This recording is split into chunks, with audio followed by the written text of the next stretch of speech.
আজ আমি এমন একটি মুভি এক্সপ্লেন করব যেটা একটি ভয়ঙ্কর গাহিম করা এক মুভি।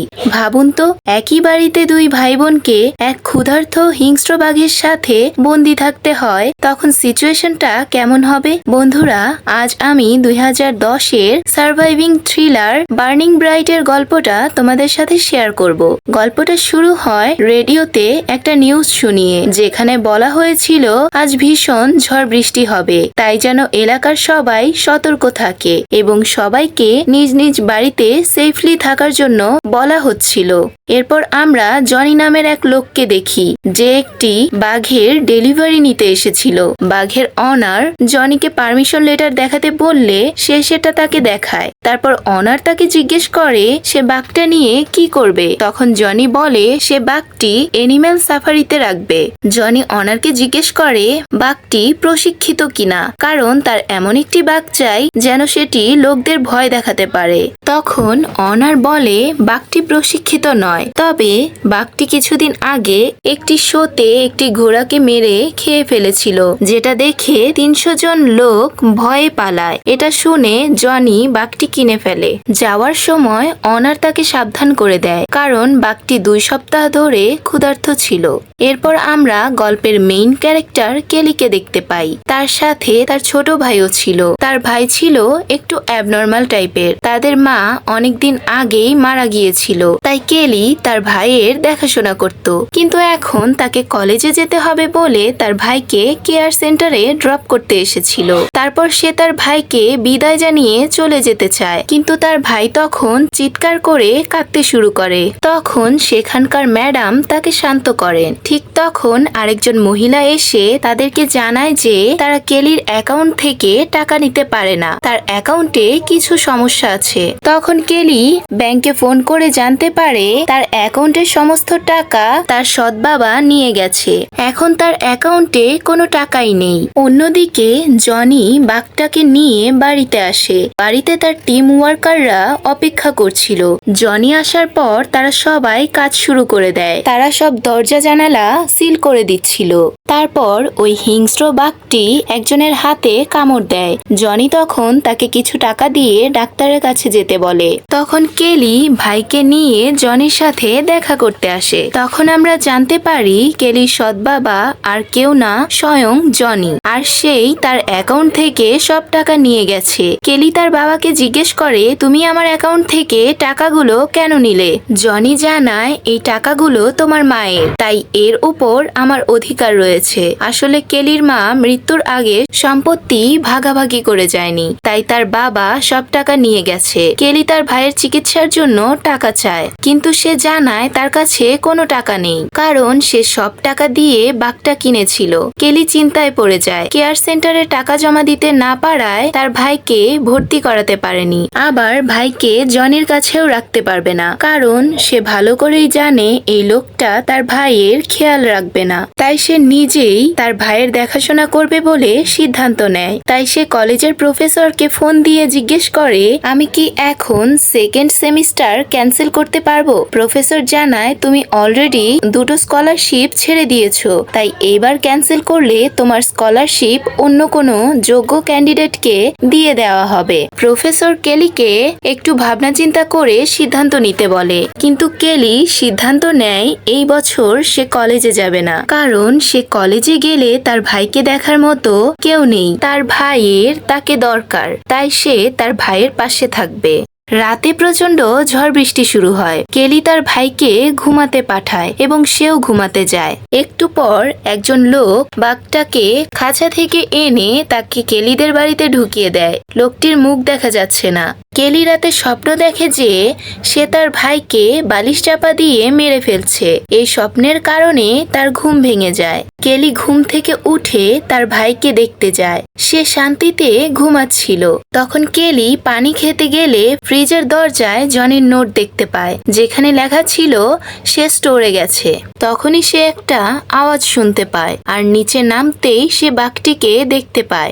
বাঘকে দেখে সে ভীষণ ভয় পায় এবং চুপচাপ ঘর ঘরে গিয়ে দরজা লাগিয়ে দেয়। সে তার ঘরের জানালা খোলার চেষ্টা করে, কিন্তু প্রথমেই তো ঘরের সমস্ত জানালা সিল করে দেয়া হয়েছিল, ফলে সে জানালা খুলতে পারে না। সে তখন ভাইয়ের রুমে যায়। সেখানে ভাইকে দেখতে না পেয়ে ভীষণ ভয় পেয়ে যায়। তখন সে তার ফোনটাকে খুঁজতে শুরু করে। ফোন খুঁজে পেয়ে সে হেল্পলাইন নম্বরে ফোন দেয় সাহায্যের জন্য, কিন্তু প্রচন্ড ঝড়ের কারণে তারা এখন কোনো ইমার্জেন্সি হেল্প করতে সক্ষম নয়। তখন সে জনিকে ফোন দেয়, কিন্তু সে ফোন গাড়িতে রেখে মদ পানে ব্যস্ত ছিল। কেলি বাড়ির মেইন দরজাটি খোলার চেষ্টা করে, কিন্তু সেই দরজাটিও বাইরে থেকে সিল করা ছিল। তখন সে দরজাটিতে লাথি দিয়ে ভাঙার চেষ্টা করে। তারপর সে একটি রুমে গিয়ে জানালা ভাঙার চেষ্টা করে। সেই আওয়াজ শুনে বাঘটা সেখানে চলে আসে। কেলি খুব আতঙ্কিত হয়ে যায়। সে তাড়াতাড়ি সেই রুমের একটি বড় পাইপের ভেতর লুকিয়ে পড়ে, তবে তাড়াহুড়োতে তার ফোনটা নিচে পড়ে যায়। তখন সেখানে বাঘটা চলে আসে। কিছুক্ষণ পরে একটা ইমার্জেন্সি নাম্বার থেকে কল আসে। তখন বাঘটা সেই ফোনটাকে ভেঙে দেয়। তখনই কেলির শরীর থেকে এক ফোঁটা ঘাম নিচে মেঝেতে পড়ে। সেটার গন্ধে বাঘ বুঝে যায় পাইপের ভেতর কেউ লুকিয়ে আছে। বাঘটা পাইপের ভেতর ঢুকে কেলিকে অ্যাটাক করার চেষ্টা করে, তবে কেলি পাইপের উপরের দিকে উঠতে উঠতে শেষ প্রান্ত দিয়ে তার ভাইয়ের রুমে ঢুকে যায়। সেখানে তার ভাই চুপ করে বসেছিল। তারপর কেলি সেই রুমের কম্পিউটারটি অন করে কারো সাথে যোগাযোগ করার জন্য, কিন্তু নেটওয়ার্ক না থাকায় সে যোগাযোগ থেকে বিচ্ছিন্ন হয়। তখনই বাঘটা এসে রুমের দরজায় ধাক্কা মারতে থাকে। কেলি তখন ভাইকে নিয়ে খাটের নিচে লুকিয়ে পড়ে এবং একটি পারফিউম নিয়ে পুরো ঘরে ছিটিয়ে দেয়, যেন তাদের দুজনের গন্ধ বাঘের নাকে না পৌঁছায়। কিন্তু বাঘটি খুঁজতে খুঁজতে তাদেরকে দেখে ফেলে এবং তাদের উপর অ্যাটাক করে। কেলি তার ভাইকে নিয়ে কোনো মতে সেখান থেকে বেরিয়ে দরজা ভাঙার চেষ্টা করে। তারপর সে রান্নাঘরে ঢুকে যায়। সেখানে ফ্রিজ থেকে কিছু মাংস নিয়ে তাতে ঘুমের ওষুধ মিশিয়ে ঘরের চারদিকে মাংসের টুকরোগুলো ছড়িয়ে দেয়, যাতে এগুলো খেয়ে বাঘটি অজ্ঞান হয়ে যায়। পরে কেলি তার ভাইকে নিয়ে একটি রুমে ঢুকে যায়। অন্যদিকে বাঘটি পড়ে থাকা মাংসের মাত্র একটি টুকরো খেয়েছিল বলে তার কিছুই হয়নি, বরং সে কেলিরা যে রুমে ছিল সেই রুমের দিকে যায়।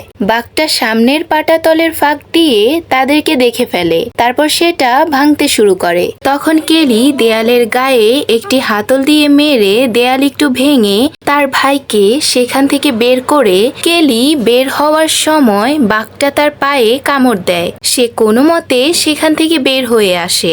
বাঘটাও তখন সেখান দিয়ে বের হওয়ার চেষ্টা করে। তখন কেলি একটি লোহার রড দিয়ে বাঘটার মাথায় মারলে বাঘটা পিছিয়ে যায়। এই সুযোগে তারা অন্য রুমে চলে আসে এবং দরজাটি একটি টেবিল দিয়ে আটকে দেয়, যেন বাঘটা রুমে ঢুকতে না পারে। তারপর সে একটি রড দিয়ে জানালা ভাঙতে শুরু করে, কিন্তু সেটা বাইরে থেকে শক্ত করে সিল করা ছিল, যা কোনোভাবেই ভাঙছিল না। তখন কেলি কোনো উপায় না পেয়ে বাঘটাকে মারার জন্য অস্ত্র খুঁজতে থাকে। তারপর সে বন্দুকের গুলি খুঁজে পায়, তাই সে বন্দুক খুঁজতে থাকে। হঠাৎ সে জীবন বীমার কিছু কাগজ দেখতে পায়। সেখানে লেখা ছিল কেলি ও তার ভাইয়ের মৃত্যুর পর সব সম্পত্তি জনি পাবে। পেপার পড়ে সে বুঝতে পারে তাদেরকে মারার জন্য কে এই বাঘটাকে তাদের বাড়িতে ঢুকিয়েছে। এসব বুঝতে পেরে সে অনেক কান্না করে, তবে নিজেকে শক্ত করে আবার সে বন্দুক খুঁজতে থাকে এবং এবার বন্দুকটি পেয়ে যায়। সে বন্দুকে গুলি ভরে বাঘটাকে মারার জন্য রুমের বাইরে যায়। যখন বাঘটি আসে তখন কেলি তাকে গুলি করতে পারে না, ফলে বাঘ তার দিকে এগিয়ে আসে। কেলি তখন একটি টেবিলের নিচে লুকিয়ে পড়ে। সেখানেও বাঘ তাকে অ্যাটাক করে। সেখান থেকে দৌড়ে কেলি রান্নাঘরে চলে আসে। সেখানে বাঘটা আসলে সে গ্যাস অন করে দেয়, ফলে বাঘটির পা হালকা জ্বলে যায়, কিন্তু তাতে তার বিশেষ কিছু হয় না। কেলি বাঘটিকে গুলি করে, কিন্তু গুলি বাঘের গায়ে লাগে না। তারপর কেলি একটি জানালা দেখতে পায়। কেলি সেটাকে ভেঙে ওই জানালা দিয়ে বাইরে বেরিয়ে আসে। বাইরে তখনও অনেক ঝড় বৃষ্টি হচ্ছে। সে গাড়িতে উঠে পড়ে এবং তখনই তার ভাইয়ের কথা মনে পড়ে, কারণ তার ভাই একা অসহায়ভাবে বাঘের সাথে বন্দী ছিল। সে তার ভাইয়ের জন্য আবার ভিতরে ফিরে যায় এবং তাকে খুঁজতে শুরু করে। হঠাৎ তাকে একটি ঘরের কোণে চুপচাপ ভয়ে কাঁপতে দেখে। কেলি ভাইয়ের কাছে গিয়ে বলে, আমায় ক্ষমা করো, আর কখনো আমি তোমাকে একা রেখে যাব না, সব বিপদে তোমার সাথে থাকবো। এবার কেলি সাহসের সাথে বাঘটির সম্মুখীন হয়। সে একটি লাঠিতে একটি কাপড় পেঁচিয়ে সেটিতে আগুন ধরিয়ে দেয় এবং সেটি হাতে নিয়ে ভাইকে সাথে করে এগিয়ে যায়। তখন বাঘটা সামনে এলে বাঘের গায়ে আগুন লাগিয়ে তার উপর গুলি চালিয়ে দেয়, কিন্তু এতে তার তেমন কিছুই হয়নি। কেলি তার হাতের লাঠিটার সাহায্যে বাঘকে আগুনের ভয় দেখিয়ে ভাইকে নিয়ে রান্নাঘরের দিকে যেতে থাকে এবং সেখানে থাকা ফ্রিজের ভিতরে ভাই বোন ঢুকে যায়। বাঘ ফ্রিজটি খুলতে পারে না বলে তারা সেখানেই নিরাপদে রাত কাটিয়ে দেয়। পরদিন সকালে তারা দুজন ফ্রিজের দরজা খুলে বাইরে বেরিয়ে আসে। তখনই জনি বাড়ির দরজা খুলে বন্দুক হাতে নিয়ে ভেতরে আসে। কেলি তার ভাইকে নিয়ে দরজার সামনে আসলে জনি দেখে খুব অবাক হয়। কেলি বলে, এখানে কি ঘটেছে এটা কাউকে বলবো না, তাই আমাদের যেতে দাও। জনি বলে, তোমার মাও আমাকে ছেড়ে চলে যেতে চাইতো। কেলি বলে, তাই তুমি আমার মাকে মেরে ফেলেছো। তখনই বাঘটা এসে জনির ওপর অ্যাটাক করে তাকে জ্যান্ত খেয়ে ফেলে। কেলি ততক্ষণে তার ভাইকে নিয়ে বাইরে চলে আসে। কেলি এবং তার ভাই প্রাণে বেঁচে যায়। কেলি তার ভাইয়ের হাত ধরে স্বস্তির নিঃশ্বাস ফেলে এবং বাড়ি ছেড়ে এগিয়ে যায়। জনি অন্যের জন্য যে গর্ত খুঁড়েছিল, শেষমেশ সে নিজেই সেই গর্তে পড়ে। এই গল্পটি থেকে আমরা এই শিক্ষা পাই, আমরা যদি কারো ক্ষতি করতে চাই তাহলে আমরা নিজেরাই কোনো না কোনো ভাবে ক্ষতিগ্রস্ত হব। তাই কখনো কারো ক্ষতি করা উচিত নয়। তো বন্ধুরা, গল্পটি কেমন লাগলো তা অবশ্যই কমেন্ট বক্সে জানাও এবং যারা চ্যানেলে নতুন আসছো তারা চ্যানেলটা সাবস্ক্রাইব করে বেল আইকনটি অন করো।